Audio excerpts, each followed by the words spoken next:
ষষ্ঠ শ্রেণীর শিক্ষার্থীরা সবাই কেমন আছো? আশা করি সবাই ভালো আছো। তো তোমরা স্ক্রিনে দেখতে পাচ্ছ ষষ্ঠ শ্রেণীর বার্ষিক পরীক্ষা 2024 বিষয় শিল্প সংস্কৃতি প্রশ্ন উত্তর একসাথে। তো আজকের এই ভিডিওতে নিয়ে এলাম ষষ্ঠ শ্রেণীর বার্ষিক পরীক্ষা 2024 সালের শিল্প সংস্কৃতি বিষয়ের প্রশ্ন উত্তর একসাথে এবং ধীরে ধীরে এই চ্যানেলটিতে সকল শ্রেণীর সকল বিষয়ের এভাবে প্রশ্ন উত্তর আপলোড দেওয়া হবে পরীক্ষার আগে।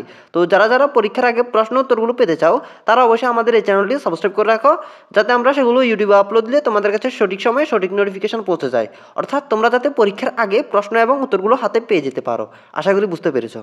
তো পরীক্ষার আগে প্রশ্নগুলো পেতে হলে অবশ্যই চ্যানেলটি সাবস্ক্রাইব করে রাখো। তো আমরা ষষ্ঠ শ্রেণীর শিল্প সংস্কৃতি বিষয়ের প্রশ্ন এবং উত্তর একসাথে দেখি। তো আমরা এখানে প্রথমে দেখতে পাচ্ছি সময় 3 ঘন্টা, পূর্ণমান 100। ক বিভাগে রয়েছে তৃতীয় অংশ, যেখানে রয়েছে মোট 65 নম্বর। 65 নম্বরের মধ্যে 15 নম্বর রয়েছে এক কথায় উত্তর প্রশ্ন বা অতি সংক্ষিপ্ত উত্তর প্রশ্ন। তো আমরা এই প্রশ্নগুলো দেখি এবং সেগুলোর সাথে সেগুলোর উত্তরও দেখি। যেমন এখানে ক নম্বর প্রশ্নটি, মুক্তিযুদ্ধের সময় বাংলাদেশকে কয়টি সেক্টরে ভাগ করা হয়েছিল? তো ক নম্বর প্রশ্নটির উত্তর হলো 11টি সেক্টরে। অর্থাৎ মুক্তিযুদ্ধের সময় বাংলাদেশকে 11টি সেক্টরে ভাগ করা হয়েছিল। তারপর খ নম্বর প্রশ্নটি, মুক্তিযুদ্ধে কতজন শহীদ হন? তো এই প্রশ্নটির উত্তর হলো 30 লাখ। অর্থাৎ মুক্তিযুদ্ধে 30 লাখ মানুষ শহীদ হন। তারপর ঘ নম্বর প্রশ্নটি, আমাদের মহান স্বাধীনতা দিবস কবে? তো এই প্রশ্নটির উত্তর হলো 24শে মার্চ। অর্থাৎ আমাদের মহান স্বাধীনতা দিবস হলো 24শে মার্চ। তারপর ঘ নম্বর প্রশ্নটি, আমাদের প্রাণের উৎসব কী? তো এই প্রশ্নের উত্তর হলো বর্ষবিদায় ও বর্ষবরণ। তারপর উ নম্বর প্রশ্নটি, মুড়ি, মুটকি, বাতাসা, সন্দেশ পাওয়া যায় কোন মেলায়? তো এই প্রশ্নটির উত্তর হলো বৈশাখী মেলায়। অর্থাৎ মুড়ি, মুটকি, বাতাসা, সন্দেশ পাওয়া যায় বৈশাখী মেলায়। তারপর 6 নম্বর প্রশ্নটি, বাংলা বছরের প্রথম ঋতুর নাম কি? তো এই প্রশ্নটির উত্তর হলো গ্রীষ্মকাল। অর্থাৎ বাংলা বছরের প্রথম ঋতুর নাম হলো গ্রীষ্মকাল। তারপর 6 নম্বর প্রশ্নটি, পাটের শিখা শীতল পাটি কী ধরনের শিল্প? তো এই প্রশ্নটির উত্তর হলো লোকশিল্প। পাটের শিখা শীতল পাটি হলো লোকশিল্প। তারপর পরীক্ষা জ নম্বর প্রশ্নটি, ছবি আঁকার ক্ষেত্রে বস্তুর ত্রিমাত্রিক রূপকে কি বলে? তো পরীক্ষা জ নম্বর প্রশ্নটির উত্তর হলো গঠন। অর্থাৎ ছবি আঁকার ক্ষেত্রে বস্তুর ত্রিমাত্রিক ছবিকে গঠন বলে। তারপর ঝ নম্বর প্রশ্নটি, বাবুই পাখির বাসাগুলো দেখতে কেমন?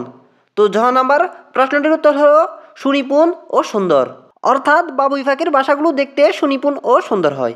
তারপর ইয় নম্বর প্রশ্নটি, অট্টালিকা পরে কে মহাশুকে থাকে? তো ইয় নম্বর প্রশ্নটির উত্তর হলো চড়াই পাখি। অট্টালিকা পরে চড়াই পাখি মহাশুকে থাকে। তারপর ট নম্বর প্রশ্নটি, পরিবেশন কলা কি?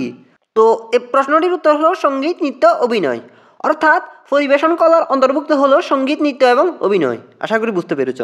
তারপর ঠ নম্বর প্রশ্নটি, বহু বর্ণের মিশ্রণকে কি বলে? তো ঠ নম্বর প্রশ্নটির উত্তর হলো বর্ণচক্র। অর্থাৎ বহু বর্ণের মিশ্রণকে বলে বর্ণচক্র। তারপর ঢ নম্বর প্রশ্নটি, বস্তুর পৃষ্ঠের গুণমানকে কি বলে? তো ঢ নম্বর প্রশ্নটির উত্তর হলো বুনট। অর্থাৎ বস্তুর পৃষ্ঠের গুণমানকে বলে বুনট। অর্থাৎ বড়সুকার বু দন্ত্যান্ন ট, বুনট। তারপর ড নম্বর প্রশ্নটি, বর্ষার আগমনে প্রকৃতি কেমন হয়ে ওঠে?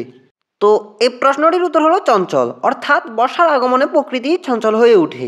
তারপর ৫৩ নম্বর প্রশ্নটি, সঙ্গীতে গতিকে কি বলা হয়? তো এই প্রশ্নটির উত্তর হলো লয়। অর্থাৎ সঙ্গীতে গতিকে বলা হয় লয়। তো শিক্ষার্থীরা, আমাদের 15 নম্বরের এক কথায় উত্তর প্রশ্নগুলো এবং সেগুলোর সাথে সেগুলোর উত্তরও দেখা হলো। তো এবার আমরা দেখব 20 নম্বরের সংক্ষিপ্ত উত্তর প্রশ্নগুলো। তো এখানে প্রশ্ন থাকবে মোট 5টি থেকে যে কোনো 4টি প্রশ্নের উত্তর দিতে হবে এবং প্রতিটি প্রশ্নের জন্য রয়েছে 5 নম্বর করে, মোট হলো 20 নম্বর। তো আমরা প্রশ্নগুলো দেখি। তো এখানে ক নম্বর প্রশ্নটি, অপারেশন সার্চলাইট কি? তো এখানে আরেকটা জিনিস খেয়াল করো, আমরা প্রথমে এই প্রশ্নগুলো আগে দেখব, তারপর আমরা প্রশ্নগুলো দেখার পর সেগুলোর উত্তর দেখব। তো আমরা প্রথমে আগে প্রশ্নগুলো দেখিনি, তারপর আমরা প্রশ্নগুলো দেখার পর সেগুলোর উত্তর দেখব। তো আমরা প্রথমে এক নজরে সব প্রশ্ন আগে দেখি। তো এখানে খ নম্বর প্রশ্নটি, হালখাতা কেন করা হয়? তারপর ঘ নম্বর প্রশ্নটি, চৈত্র সংক্রান্তি উৎসব কেন করা হয়? তারপর ঘ নম্বর প্রশ্নটি, বাবুই পাখির পরিচয় দাও।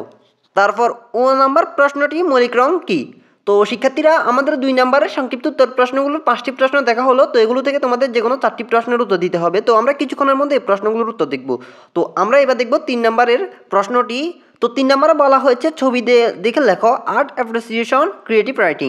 তো তোমরা এখানে একটা চিত্র দেখতে পাচ্ছ, অর্থাৎ একটা ছবি দেখতে পাচ্ছ। এই ছবিটা দেখে তোমাদের নিজের মতে কিছু লিখতে হবে, অর্থাৎ তোমাদের নিজ থেকে কিছু লিখতে হবে। তো এই প্রশ্নটার উত্তর আমরা কিছুক্ষণের মধ্যে দেখব। তারপর আমরা 4 নম্বরে দেখতে পাচ্ছি রচনামূলক উত্তর প্রশ্ন।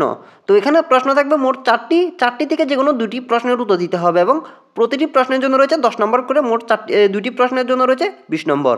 তো আমরা এখানে 4টি প্রশ্ন আগে দেখি। তো আমরা প্রশ্নগুলো দেখার পরও সেগুলোর উত্তর দেখব। তো এখানে 1 নম্বর প্রশ্নটি, মুক্তিযুদ্ধ ও বাংলাদেশ সম্পর্কে বিস্তারিত আলোচনা করো। তারপর খ নম্বর প্রশ্নটি, বর্ষবরণ বলতে কি বুঝো, সার্বজনীন উৎসব হিসেবে বাংলা নববর্ষের তাৎপর্য বিশ্লেষণ করো। তারপর ঘ নম্বর প্রশ্নটি, পারিবারিক বন্ধন কি, তোমার পরিবেশ সম্পর্কে বিস্তারিত লেখো। তারপর ঘ নম্বর প্রশ্নটি, বর্ষাকালে প্রকৃতিতে কি কি পরিবর্তন তুমি লক্ষ্য করেছ, 10টি বাক্য লেখো। তো শিক্ষার্থীরা, আমাদের রচনামূলক উত্তর প্রশ্নের 4টি প্রশ্ন দেখা হলো। তো এখান থেকে যে কোনো 2টি প্রশ্নের উত্তর দিতে হবে। তো এবার আমরা দেখব খ বিভাগ, যেখানে রয়েছে ব্যবহারিক অংশ। এখানে মোট নম্বর রয়েছে 35। তো ব্যবহারিক অংশে কি কি রয়েছে আমরা দেখি। তো ব্যবহারিক অংশে 1 নম্বর রয়েছে বন্ধুখাতা প্রদর্শন। তো এই প্রশ্নটার জন্য তোমাদের 15 নম্বর, অর্থাৎ তোমাদের বন্ধুখাতা প্রদর্শন করতে হবে। তো আমরা এটার উত্তর কিছুক্ষণের মধ্যে দেখব। তারপর 2 নম্বর প্রশ্নটি, যে কোনো একটি কাজ বা কার্যক্রম করে দেখাও। পহেলা বৈশাখ উৎসবকে কেন্দ্র করে একটি গান পরিবেশন করো। তো শিক্ষার্থীরা, আমাদের খ বিভাগের ব্যবহারিক অংশের 35 নম্বরের প্রশ্নগুলো দেখা হলো।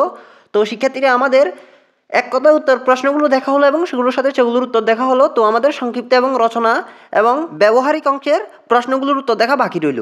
তো আমরা এখন দেখব সেই প্রশ্নগুলোর উত্তর, অর্থাৎ আমরা যে প্রশ্নগুলো দেখেছি কিন্তু সেগুলোর উত্তর এখনও দেখিনি। তো আমরা এখন দেখব সেই প্রশ্নগুলোর উত্তর।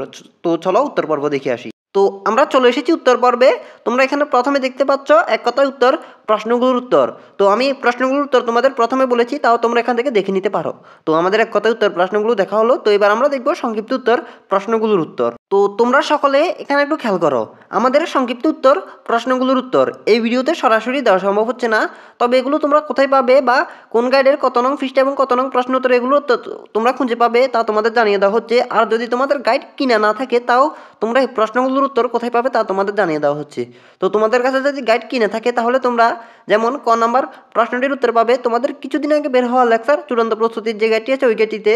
যেমন ক নাম্বার প্রশ্নের উত্তর পাবে ওই লেকচার গাইডটির 499 পৃষ্ঠার 2 নং প্রশ্ন উত্তরে। সেভাবে তোমরা খ, গ, ঙ ইত্যাদি প্রশ্নের উত্তর এখানে যত পৃষ্ঠা দেওয়া আছে তত পৃষ্ঠার তত নং প্রশ্ন উত্তরে তোমরা যথাক্রমে পেয়ে যাবে। তো তোমরা 3 নম্বর প্রশ্নের উত্তর এখানে লেকচার গাইডটির 507 পৃষ্ঠার 2 নং প্রশ্ন উত্তরে পেয়ে যাবে। তো তোমরা রচনামূলক প্রশ্নের উত্তরও সেম ওই লেকচার গাইডটির এখানে যত পৃষ্ঠা দেওয়া আছে তত পৃষ্ঠার তত নং প্রশ্ন উত্তরে পেয়ে যাবে। আর যদি তোমাদের গাইড কিনা না থাকে, তা তোমরা কি করবে তোমাদের একটু পরে জানাচ্ছি। তো এবার আসো ব্যবহারিকে। ব্যবহারিকে এখানে 1 নম্বর প্রশ্নটি ছিল বন্ধুকতা প্রদর্শন করো। তো এই প্রশ্নটির উত্তর তোমরা বিভিন্ন ইউটিউব চ্যানেলে বা ইউটিউবে সার্চ দিয়ে তোমরা এই প্রশ্নটির উত্তর খুঁজে পেয়ে নিতে পারো। তারপর 2 নম্বর প্রশ্নটি তোমাদের লেকচার গাইডটির 509 পৃষ্ঠার 1 নং প্রশ্ন উত্তরে পেয়ে যাবে। আর তোমাদের কাছে যদি গাইড কিনে না থাকে, তাহলে তোমরা আমাদের এই ভিডিওটি ডিসক্রিপশন বক্সে একটি টেলিগ্রাম গ্রুপের লিঙ্ক দেখতে পাবে। ওই গ্রুপটিতে জয়েন হলে তোমরা এই প্রশ্নগুলোর উত্তর পেয়ে যাবে। আর আরেকটি উপায় আছে, সেটা হলো তোমাদের কিছুক্ষণ ওয়েট করতে হবে, কারণ কিছুক্ষণের মধ্যে আমরা এই প্রশ্নগুলোর উত্তর নিয়ে ইউটিউবে ভিডিও আপলোড দিব। তো আমরা এই প্রশ্নগুলোর উত্তর নিয়ে ইউটিউবে ভিডিও আপলোড দিলে তোমাদের কাছে যাতে নোটিফিকেশন পৌঁছে যায়, তার জন্য তোমরা অবশ্যই আমাদের এই চ্যানেলটি সাবস্ক্রাইব করে রাখতে হবে। অর্থাৎ আমরা যাতে প্রশ্নগুলোর উত্তর নিয়ে ইউটিউবে ভিডিও আপলোড দিলে তোমাদের কাছে নোটিফিকেশন পৌঁছে যায়। তো তোমরা অবশ্যই চ্যানেলটি সাবস্ক্রাইব করে রাখবে প্রশ্নগুলোর উত্তর পেতে। আশা করি বুঝতে পেরেছ। তো আজকের ভিডিওটি ছিল এইটুকু। আশা করি তোমাদের কাছে ভালো লেগেছে। যদি ভালো লেগে থাকে, তাহলে ভিডিওতে অবশ্যই একটি লাইক দিয়ে যাবে। দেখা হবে পরবর্তী ভিডিওতে। তো সবাই ভালো থেকো। আল্লাহ হাফেজ।